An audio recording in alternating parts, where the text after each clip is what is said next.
বসে থাকতে থাকতে তো খিদে পেয়ে গেল। তারপর পাপার বাবা গেছিলো একটু পরোটা আর তরকারি আনতে। আর এখানে সব নিরামিষই পাওয়া যায়, আমিষ কিছু নেই।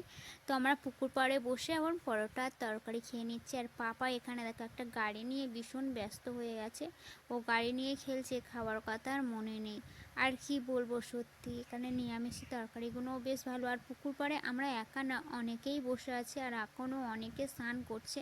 মানে ওই দিক থেকে গন্ডি কেটে বাবার মাথায় জল ঢেলে তারপরে এই পুকুরে সবাই স্নান করে, স্নান করে ড্রেস ছাড়ার জায়গা আছে, সেখান থেকে ড্রেসটা মানে চেঞ্জ করে নিয়ে আবার সব একটু ঘোরাঘুরি করে।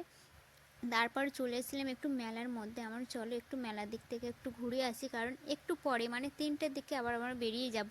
এখন দুপুর 12টা বাজে, আর এখনও দেখো মন্দিরে প্রচুর ভিড়, প্রচুর লোক এখনও দাঁড়িয়ে আছে। আমরা এই পথ দিয়ে গিয়ে ভিতর থেকে দিয়েছিলাম, ভিতরে ঢুকেছিলাম, আর এখন একটু ভিড়টা কমে গেছে বলে সবাই ভিতর থেকে লাইন দিচ্ছে। আর মন্দিরটা খুব সুন্দর, বোঝা যাচ্ছে না কারণ চারদিকে প্যান্ডেল করা আছে, তো ওই যে দোকান টোকান বসেছে তাই বোঝা যাচ্ছে না। আর এখানে দেখো সবাই জল ঢালছে।